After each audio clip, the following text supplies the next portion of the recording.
How and what should we teach teenagers about money to make the next generation financially literate? That's what CJ in Philadelphia and Teresa want to know today on Your Money, Your Wealth podcast number 465. Plus, Hap and B have a military pension and VA disability. Joe and Big Al spitball on when they'll be able to retire and what they need to do to get there.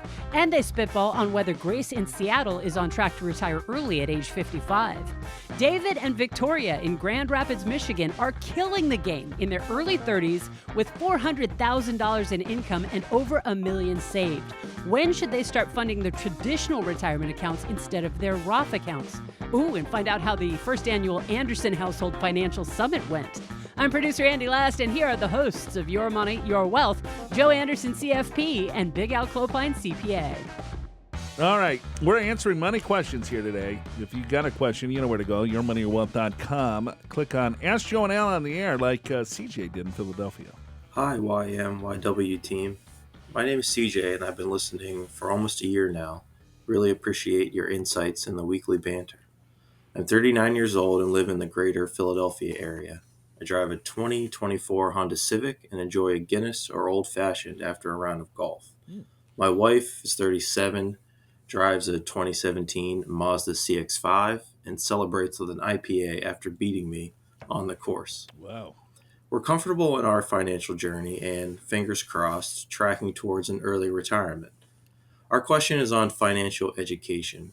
Both of us had little of it growing up and would like to change that for our nieces and nephews as they reach their teens. Do you have any guidance on how to speak with teenagers on finance? What topics should we cover without overwhelming them? We're working on a checklist of how-tos for each of them, covering topics such as home repair, car repair, and think it makes sense to also include financial guidance. We have UTMA accounts growing for each of them that they'll receive at 21. Obviously, it's their choice what to do with the money, but we'll love to share with them the wonders of compound interest versus a splashy one-time purchase. Appreciate the weekly insights. All right. Interesting question, CJ. I like it. I do too. And so you have kids. What are you going to tell them when they become teenagers? I haven't even got that far. Got it.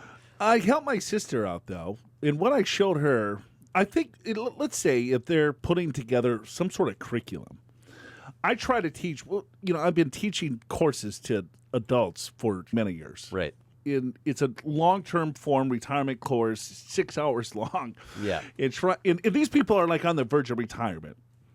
And so you would think, right, they're taking notes and you lose them after 15 minutes. Yeah, you would think they'd know a little bit more, right? True, and I think that's very common, right? Finance is really boring, or it's intimidating, or it's not their expertise. So teaching it at a young age, I think, is very smart. But what are the topics that you should teach? I think it's balancing a checkbook. Right. I think it's understanding credit. And I think it's understanding compound interest. Yeah. I think those are the three major things that I would probably emphasize. Yeah, I agree with you. But I would add one more, and that is compound interest and how you get that, maximize it, is stocks versus bonds versus putting money in the bank, because most kids don't have any understanding of that. But I think if you show some examples of if you save X number of dollars at 7% or whatever percentage you want to do, right, how this could grow over time. You save X number of dollars per month or per year, whatever it may be, and then how that could grow in 30, 40 years from now. It's pretty staggering. And I think it's really eye-opening because I think when you're a teenager, it's like, there's no way I'm going to have $1 million. Who would get that? And then they've noticed their parents have it, and a lot of parents aren't very good at explaining all this. They'll just say, well, you use your 401k. And it's like, well, they don't know what a 401k is, and they don't know how to invest and any of that stuff. Yeah, I think that's right. I don't know what the timing should be. Do you talk about compounding and investing first before you understand how to, balance your checkbook and where your money should go? Or you could talk about paying yourself first. Yeah. At what age do you go? Because there's different milestones, and we've done different classes, and we've done different videos and TV shows on, financial planning in your 30s versus your 40s versus your 50s and 60s, because there's different things that you want to focus in on. I never really thought about financial planning for, your teens, right? Which I think we should probably start thinking about, putting together a white paper would be pretty easy to do. And just here are the five things. Understanding credit, because people will get credit cards. Yeah. Especially like in college. They hunt you down, and you get a free T-shirt if you fill out a credit card application. Right, and that sounds pretty good. And then, I can buy this. I mean, I had a credit card that I just got nicked on my credit with it, and I've had it for 25 years, and I didn't even know I had it. But they Right. charged me $35 or $50 a year. Right. And it's like a $500 limit. And I hadn't paid the $30 in 10 years. Because you didn't know. Because I didn't know, and I Right. moved. Right. And it's like, hey, this is coming up on your credit report. And my mortgage broker is like, well, why do you have a credit card with a $500 limit? I go, well, I think I got that in college or something. Yeah, right. So, understanding fees, understanding credit, it's like, hey, yeah, you can start spending all of this, but you have to pay it back, and you have to pay it back at a pretty high clip. Yeah, you do. This happened to me in recent times. I mean, within the last 5 years. So I have a Nordstrom's account. I don't really buy that much stuff from Nordstrom's, but when I do, you put it on the credit card because you get benefits. Yeah, points or whatever. Points and, for tailoring your suit or whatever it may be. And so I got the bill. I paid it. But I must have paid it like 2 days late. I didn't realize it. And then I got charged $1.50 interest. And then, I get the Nordstrom statements. I don't even open them because I know it's going to be zero. I already paid it off. You get late charges, and late then, fees. And then next thing you know, 6 months later, I got a nick on my credit. Oh, because the $1.50. Default or 60 So, days late. I will say, for the good people at Nordstrom's, I did talk to them, and they did reverse it because it was ridiculous, right? But if you're not paying attention, that stuff happens. And I think credit is so key, especially trying to buy a home, buying your first car. I mean, if you don't have a decent credit or credit score, it's going to be a lot more expensive. Yeah. So starting there, and then I think it's going into, like you said, if you save $25 a month at age 18, and you save $25 a month for the next 25 years, what would that grow into? Just showing them that. Or each year you add another $25 a month. On top of that. Yeah, no, it can be a big deal. And I also think basics on what you're going to be spending money on as an adult, because I think most kids don't have any idea like what a house costs or what insurance costs or transportation, gasoline, clothes, all this stuff, just to get a sense of that. Yeah. All right. Hopefully that helps. Thanks, CJ. Hello, Joe, Al, Andy. I've been listening to your podcast since the end of May and have listened to over 250 of them. Wow. Wow, that's what, like 2 a day? That's a lot, Teresa. It's too much. Yeah, it's a little much. God, I would be so annoyed with myself and you. Well, we couldn't listen to ourselves. We can't do it for a half an hour. I love what you do and enjoy educating myself on financial matters. Thank you for answering my questions on show 437, alias Teresa. Yeah.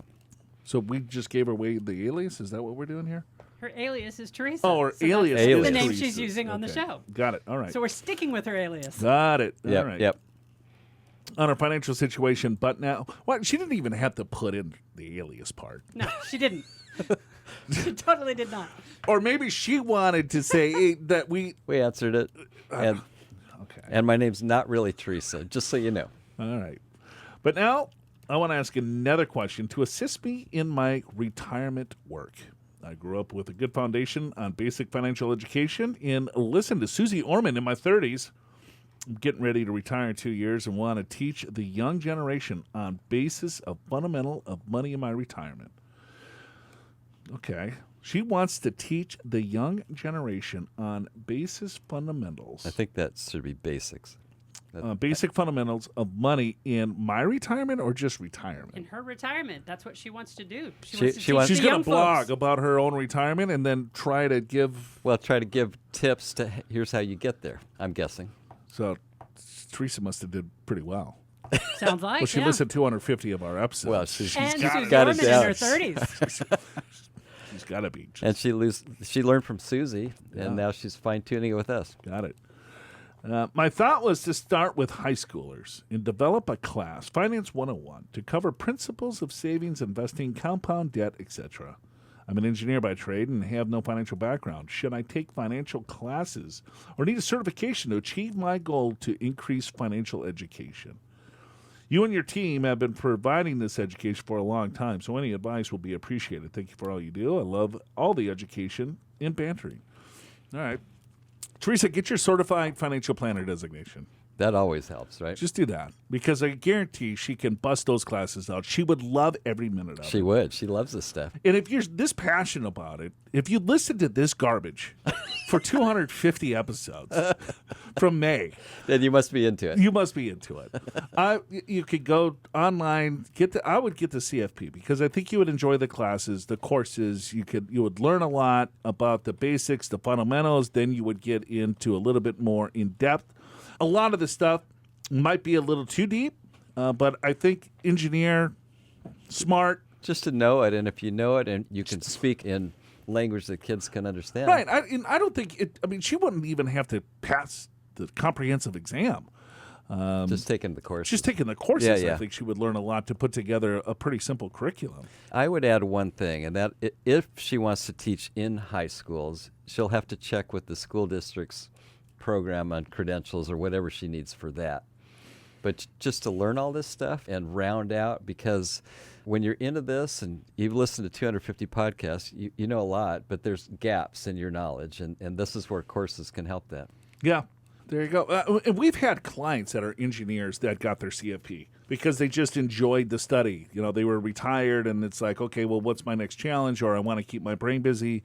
And so, you know, we see that quite often. You know, that people want to, that they're enjoying it so much where, you know, they're getting probably the best designation in the field. It's probably going to take you a year or two, depending on how fast you want to go. Well, I don't know. She listened to 250 episodes in 2 days. It'll probably take her a week. True. Good point. But there's fast track courses you can take. I know that we put a couple of our advisors on, and they passed, or they got through all the courses and passed the exam in, I don't know, 6-8 months. Right. So, but yeah, I would look into that. That would be my tidbit for Teresa. Yeah, and I also think that this is a much needed thing. I don't think the high schools around the country are doing a good job at this at all. And so I think for people that are passionate, that want to take the information they've learned and kind of boil it down to what a high schooler should do or think about, I think it's fantastic. I mean, do you think there's red tape, though? Is that they don't necessarily, do they want, I don't know. It boggles my mind why there's such a lack of this information or education within the high school system. It's a great question. I don't know. I will tell you, my brother-in-law teaches at a high school in the Grand Canyon National Park. So it's a small school, and so they probably have lesser requirements because he doesn't have a teaching credential. But he has developed a course on this exact thing, what high schoolers should know about finance as they graduate. Cool.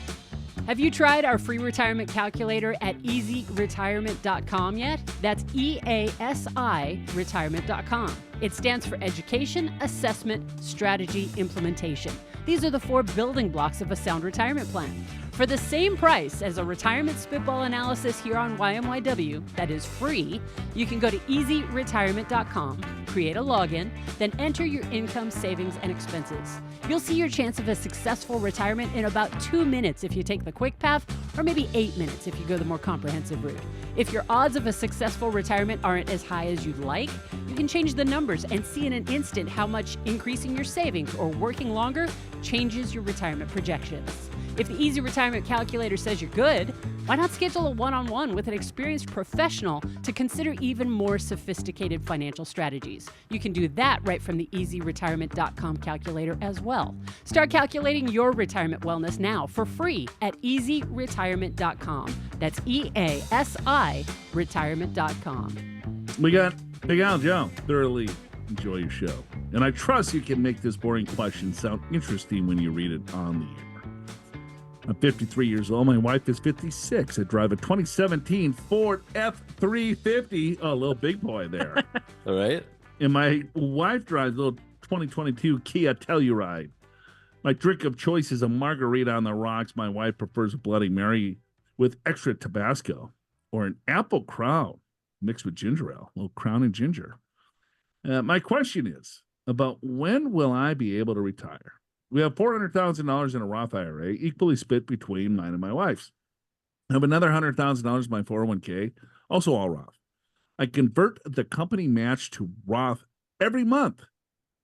All right. We have about $50,000 in non-brokerage or non-retirement brokerage account. All investments are either growth or value stocks, with about 25% of those in small cap funds. I hold 0 bonds and bond funds. For income, after 27 years in the Air Force, I have a military pension of about $100,000 a year with a VA disability of $25,000 tax-free. My earned income from my current employer is $240,000 a year. My wife does not earn income, but has worked enough to qualify for Social Security. For savings, I invest $1,000 a month in a non-retirement account. So we do the backdoor Roth to the maximum allowable for both me and my wife. I contribute 9% of my employer income to the Roth 401k and 6% match, which I immediately convert to Roth. I have no debt other than $425,000 in the mortgage. We pay extra every month and hope to have the house paid off in the next 10 to 15 years. We would like to have about $200,000 of income in retirement. We currently live in California, but intend to move to a state with lower taxes that does not tax military retirement pensions, such as Utah or Ohio. I would like to delay taking Social Security as soon as possible. Please ask Andy to make up some creative names for us. So I've named this couple Hap and B. Hap and B. This fellow's been in the Air Force for 27 years. Henry Hap Arnold is considered the first founder of the Air Force in 1945 or 46, and Hap's wife was named B. Oh, there you go. Oh, perfect. This guy spends a ton of cash. Yeah. Yeah, I mean, that's I was like, what? He's got $100,000 pension plus another 25, plus I make $240,000 a year. This guy's making a ton of cash, but it's all spent. yeah. And Well, I think then I save 2%.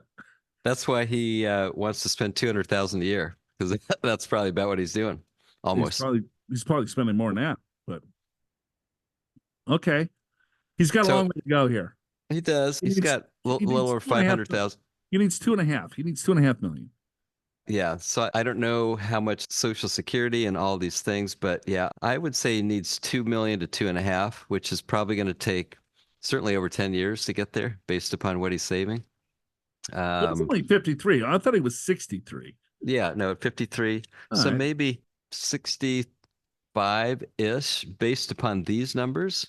But here's a variable that could really change this. If you're moving out of state and buying a cheaper home, right? Maybe you add to your savings that way, right? Maybe in a cheaper state, you don't spend as much. So, I don't know.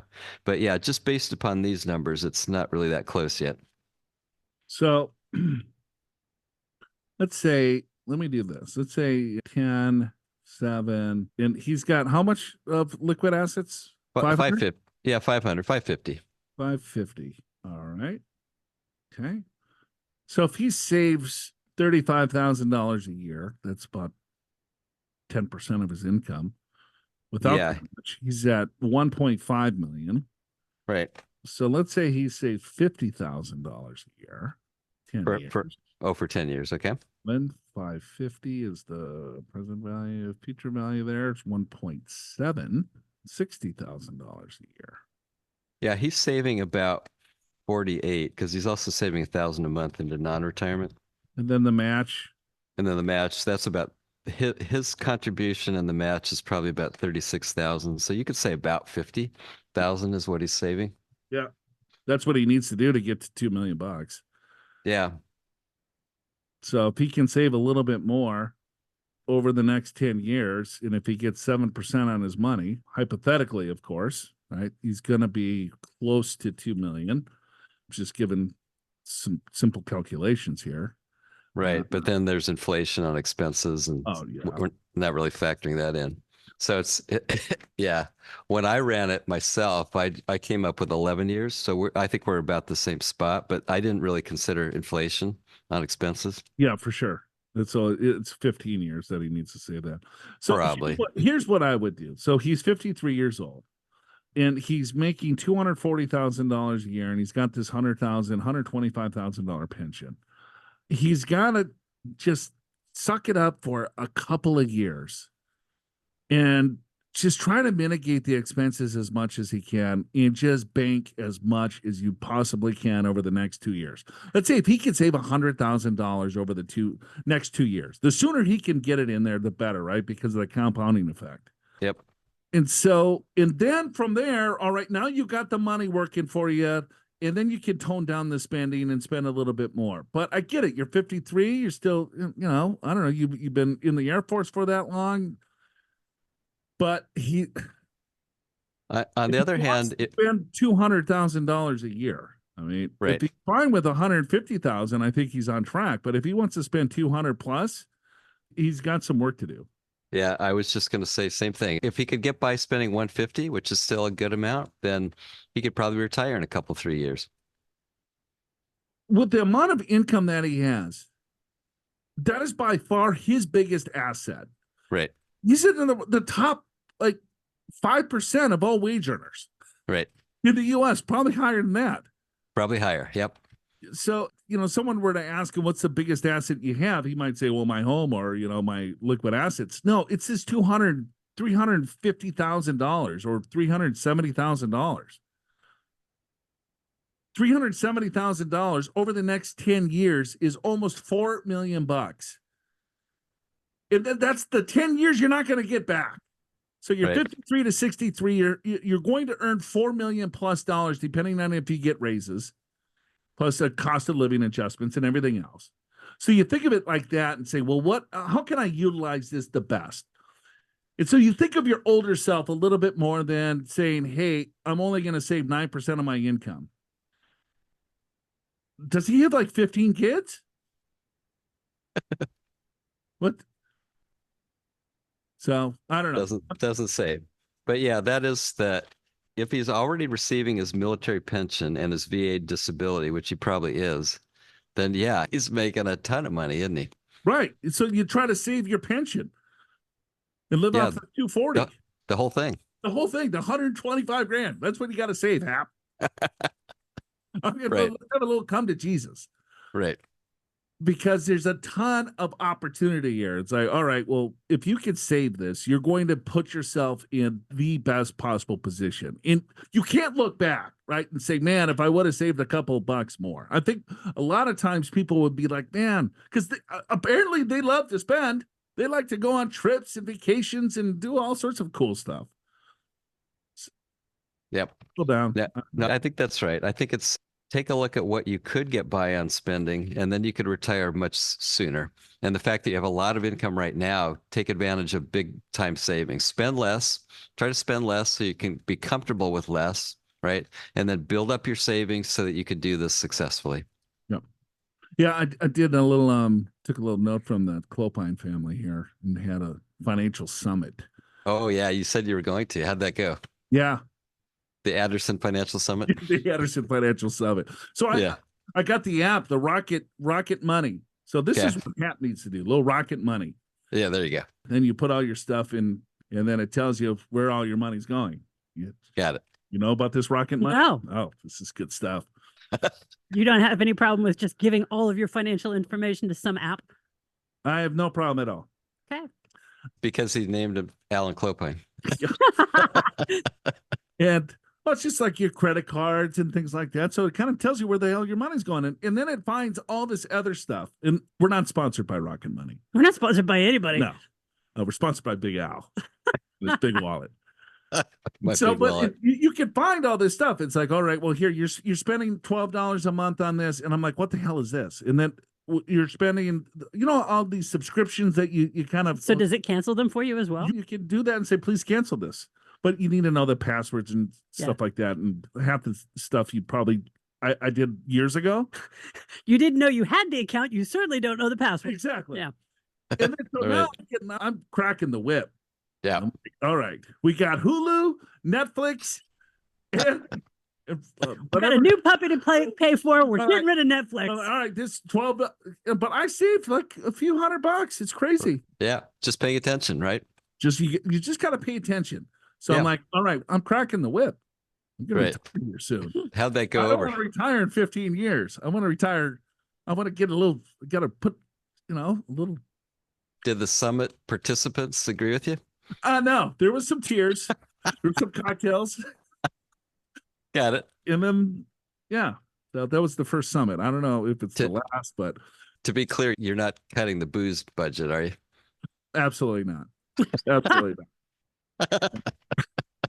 But I think it was a good exercise. Yeah. I think this is going to be It was it was it was a 10 year, challenge. 10 years of annual Anderson summits. So, And then he'll be able to retire. Yeah, right. but I felt like that one guy. Remember when him and his wife were fighting in her office, and he's like, "Oh well, we got the," and he was an attorney making like $1 million a year, and she's like, "Well, you got that Pandora Plus for $12." Oh, I They were gonna remember count that. their expenses. You made that mistake 20 years ago with that stock. Oh yeah, and he blew his stuff up with options or something. I don't know, whatever. Yeah, right. I guess going back to this is that all right, he makes a lot of money. That's the biggest resource he has. Just try to utilize it as much as you can over the next couple of years. I think he'd thank us for it later. Or not. Just have fun. And then just know your retirement is you're just gonna live a little bit less and move to Ohio and you're good. We got Grace from Seattle. Can I retire at 55? Hi, I'm a new listener to your podcast and I'm revisiting the information to my last submission from this morning. As it seems, all your listeners provide much more detail. I'm 54 and would like to retire in 1 year at the age of 55. I live with my boyfriend and we jointly own our condo outright. We have no mortgage, value about $1 million. For purpose of this, I'm not including my boyfriend's assets in any calculation. I have no debt and my assets are as follows. I have about $1,019,000. I like how she adds that 19,000. Yeah, it's about right. It's rounded to the nearest thousand. It's rounded to the We'll call that we'll call that $1 million. We'll call it $1 million. You want to call it 1.1? What the hell? We'll give you a little bit of a boost, including inherited IRA, 401k, Roth, and standard IRA. All right, I have about $858,000 in non-retirement investments in total, including brokerage investments. She's got $765,000. She's got some REITs. She's got bonds, I bonds, then $60,000 in a CD savings account. So I have roughly $2 million in total assets. Now include the value of our condo. My salary is about $190,000 or $120,000, and we'll save about $50,000 in the next year of working, with the maximum $30,000 for the 401k, mostly towards Roth. Okay, so assuming retirement at 55, I'm estimating that my expenses in my early years of retirement before Medicare eligibility will be $80,000 annually, with a conservative estimate of $20,000 of that, 80 towards healthcare until I'm eligible. Based on my estimated Social Security, taking from the SSA website, I will receive $3,155 a month if I take Social Security at 67, or $2,122 a month if I take it at 62. So would love your spitball assessment on whether I can retire at 55, or do I need to be a slave to corporate America for a little bit longer? Thanks so much. And by the way, love, capital LOVE, your show. And I'm so glad I stumbled upon your podcast. It's now my morning run podcast. Oh, very cool. Nice. Thank you. Yeah, Grace. that is cool.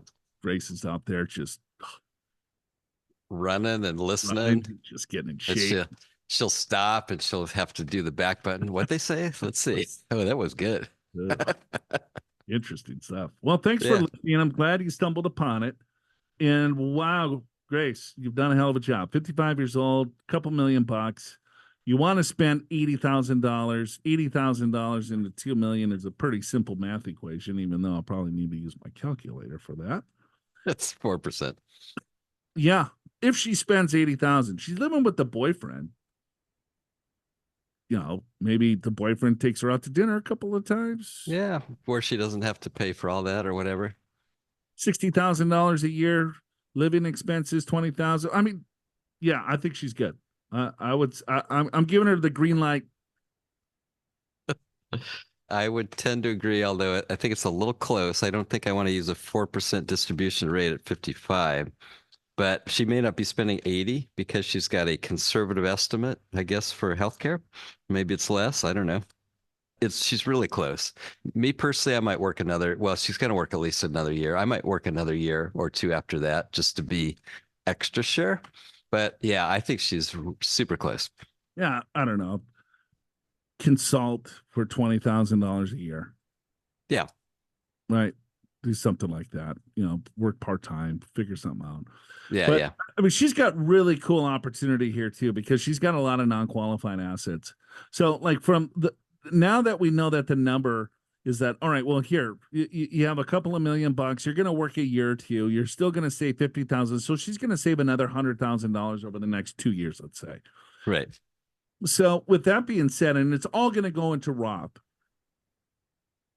When she retires, she's going to have a ton of tax opportunity here to kind of maneuver her situation pretty cool, because she could live off of those non-qualified assets and then convert basically everything into Roth at that point. And I mean, she would have to do a little bit of math, but maybe going back to the other question that we had, I don't know when it was, last week or last question. Last year. Last year, of like, hey, should I have pre-tax dollars? Should I have these, pre-tax dollars in my overall account? Well, she's single, so she can go up to $40,000, $50,000 and stay in that 12% tax bracket.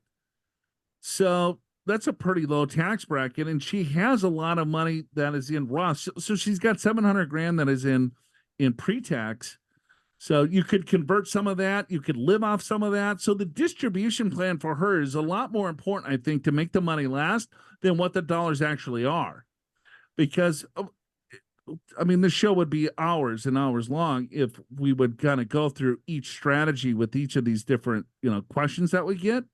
But I think specifically how we're looking at these spitballs is that, all right, do you have enough cash or capital to overall retire? In a lot of cases, it's like, okay, well, you're not close at all, or, hey, you're pretty close, or, yeah, I think you have enough assets. But I think the true value add of what Grace in Seattle probably needs to do, because of the amount of assets that she accumulated, in that she's diversified. She has money in Roth, she has money in pre-tax, and she has money in tax deferred, is that what is the distribution strategy? She could blow herself up, or she could make this money last a lot longer by taking a lot higher distribution rate if she can control the taxes and have the right investment strategy.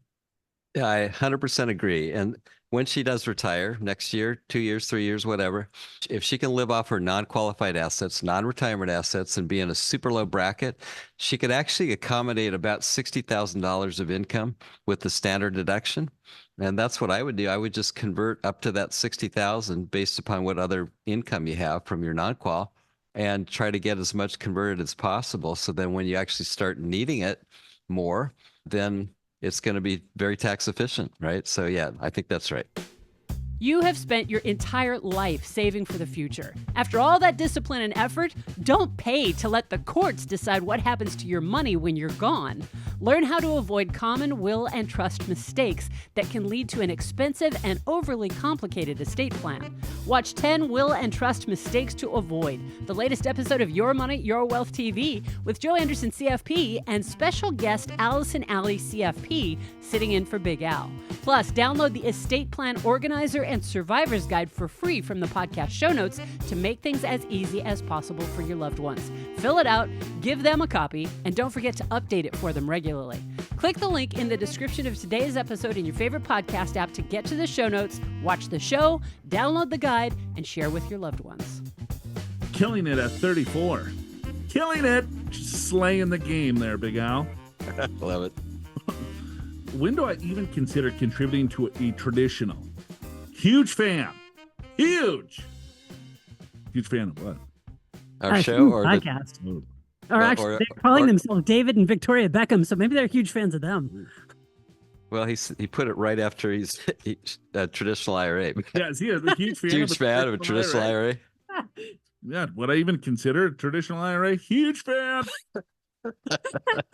Well, then maybe you should if you're a fan of it. Yeah, I love them too. Though admittedly, you two occasionally make my head spin with all the rules and the numbers you cover quickly. I'm sure as my situation nears retirement, I'll be better off as I've been listening for the last year and have continued to do so. Well, thank you for hanging on. The more you listen, the more it just grows on you. Does it make more sense Like when you listen mold. longer? Yeah. You just got to hang on. Gotta hang on. Right. My wife and I live in Grand Rapids, Michigan, Beer City, USA. She's 33 years old, works as a physical therapist, and I work 2 jobs. All right. I'm 34. I'm a part-time dentist. How do you become a part-time dentist at 34? Well, obviously you have to become a whole dentist, but then you only do it part-time because the rest of the time he sells commercial pumps. And own a Interesting. small business with no employees, purchased from my family last year, selling commercial pumps. The mix has been a blessing because 4 or 5 days of dentistry was a grind on my neck and back. And working for myself in a business provides far more freedom and flexibility. That's cool. So he can kind of Makes go sense. in and clean some teeth, fix some teeth, put some crowns in. And then he's like, And I'm that- done with that. all right, I'm now I'm selling going to go sell pumps. pumps. Yeah. My wife drives a 2021 Ford Explorer with a heated steering wheel. Wow. Which was her only criteria when we shopped the used market last year. Whatever it is, it's got to have a heated steering wheel. Well, you live in Grand Rapids, Michigan. You need Yeah, to get you would cold. want that. I there, would. there are such things as mittens and gloves, but True. I think I'd want a heated seat too. That would Yeah. be my second thing. and then of course our boy drives the most famous car that this podcast our listeners drive, the Ford F-150, the famous Yes, F-150. that's very common, isn't it? Yeah, it's very popular in Michigan too, I guess. Bought this last year. I bought a fun car for the summer made in Germany. All right. 2001 Audi TT Roadster convertible. I had a buddy in high school that drove a TT Roadster. Had one of those. Nice. Yep. Convertible. Oh, yeah. Okay. It's been a fun summer car for my mini Labradoodle to stick her head out of the window while we cruise. Our drinking days have calmed recently. He lives in Grand Rapids, Michigan. How's that even possible? We have a 5-month-old baby boy now. Well, congratulations. Just 5-month-old, not 5-month-year-old. 5-month-old baby boy now. However, when the baby goes to sleep for the night, I enjoy a locally sourced Kirkland Anejo tequila over ice. And the wife enjoys a white wine from the Michigan Traverse City Peninsula. Oh my God, we're still going here. You just got started. I know. We currently have a combined income of $400,000, and our expenses have died down to about $150,000 each year with the addition of the baby. We traveled quite a bit before the baby and plan to live it up with trips in the future when feasible again. I serve in the military as a dentist out of school, so we do not have student loans. And the only debt we have is on our house. Some numbers for you. We have a total of $650,000 saved. We have $125,000 in cash and high interest savings, $370,000 in retirement accounts, $40,000 in pre-tax, $330,000 in Roth. Good for you. Nice. We have $140,000 in a brokerage account. Our retirement accounts and brokerage accounts are invested solely in the 500 Index Mutual Fund at the moment due to our young age. From what I could tell, we're on track for a well-funded retirement. And having mainly Roth dollars sounds pretty cool. I would agree. Sounds pretty cool. My question is related to those future retirement contributions. When, if at all, do I start to fund the traditional side of my retirement accounts? Thus far, my traditional assets have 10% of the qualified retirement accounts. I'm contributing the match to the Roth accounts each year with our retirement accounts. My wife's 403B and my 401k, and completing the backdoor Roth strategy for my wife and I each year. So far, the only traditional assets we have come from my employer match. Given my young age, I prioritize Roth dollars to avoid large income and RMD requirements into retirement, but I know there will come a point in my career when the more immediate growth potential of traditional assets might make sense. Is there a total number of traditional dollars I would be shooting for when I retire, or a ratio to Roth to traditional? Maybe a goal that would put me squarely in a low tax bracket during retirement. I obviously have a lot of life ahead of me. But let's say I'm going to retire at 60 years old and keep my income steady at 400,000 and expenses may increase over time due to some well-deserved lifestyle creep. Thanks for the spitball. Got a little something. Was that a hiccup? So, Joe, I guess the question is, I know you're big on Roth. Are you 100% Roth, or is there a point where you want to get some money into a traditional in your mind? Well, sure, because distributions from a retirement account could be tax-free, even though it's pre-tax, depending, right? Because if you can look at the standard deduction, you pull those dollars out, and you could be in a really low tax bracket. So to utilize the 0% tax bracket, I think makes sense. You would there's a lot of math involved to do that. Yeah. It's kind of hard to compute because there's too many variables, but I think the concept is this. By the time someone retires, I'd want them to have enough income, taxable income, to at least fill up the lowest bracket, because that's cheap money. And right now for a married couple, that's like $94,000, but that's taxable income, add back the standard deduction, right? Which is almost 30 grand. So, 124, somewhere in there, 100, call it 120,000 of income would be what you would, this is just current. Now in 30 years from now, it'd be completely different, but that's the concept. The concept is you don't necessarily want to have nothing in a traditional, because you would have been in a high tax bracket getting all that money into a Roth, where you could have had some of the money coming out and have that be in the lowest tax bracket.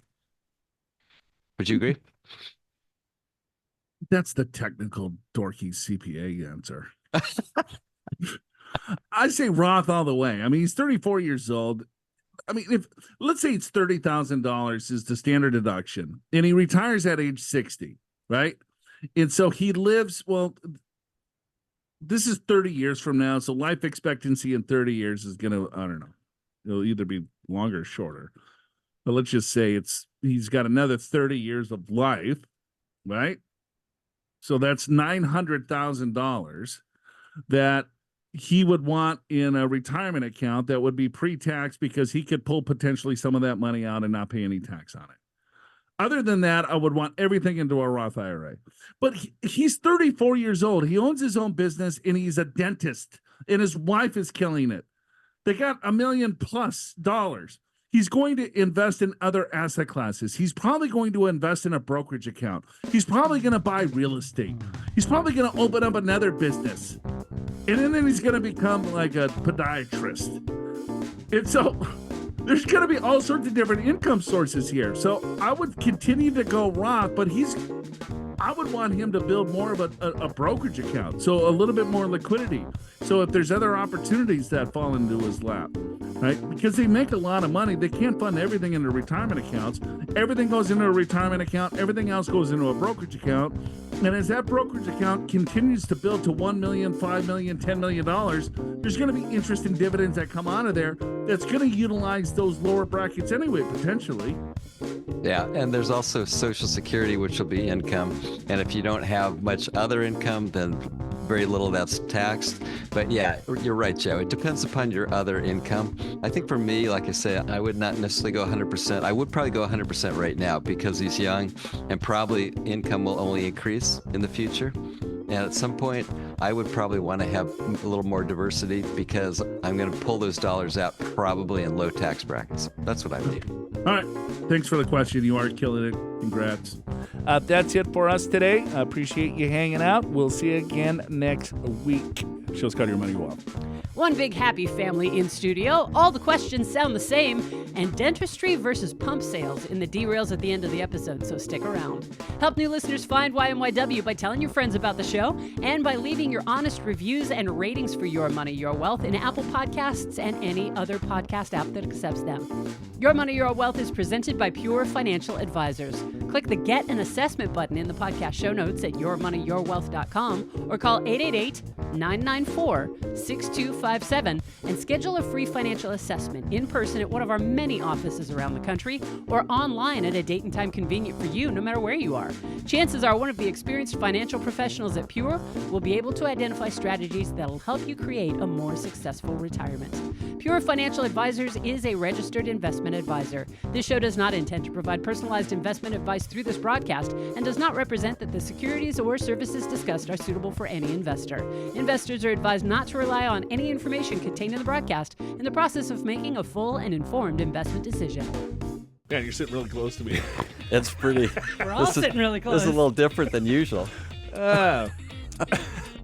One big happy family here today. Usually we have a little more separation. We got a little bit. Remember the COVID days, we were at least 6 feet, 6 if feet. not in different locations. Now we're 6 inches. It's like we're married again. Yes. All right. That's the comment that we get. It's like, just, they all sound the same. Because everyone asks the same question. Yeah. Should I do a rough conversion? Just listen to 250 episodes. and ask alias Teresa, and she'll fill you in. Yeah. Teresa, we need your email address. You can help us answer some of this We're stuff. just going to forward this stuff to you if you're okay with it. Oh, Well, there you go. I think, isn't there like this statistic that dentists, they That's the highest suicide rate of any professional. of any profession? Yeah. Financial planner. That's what we've read. Yeah. So I think that's a good idea, David Beckham. Yeah, It's just, sell those pumps. yeah. I don't know. I think I would rather sell pumps than dig in people's mouths. I By would far. much rather sell pumps too. I don't I want to don't do care how that. much. I mean, dentists make a lot of money, Sure. but I think for sure, just the sound of selling Oh, pumps it's gets me excited. the whole drilling thing. It just kind of makes me weak in the knees.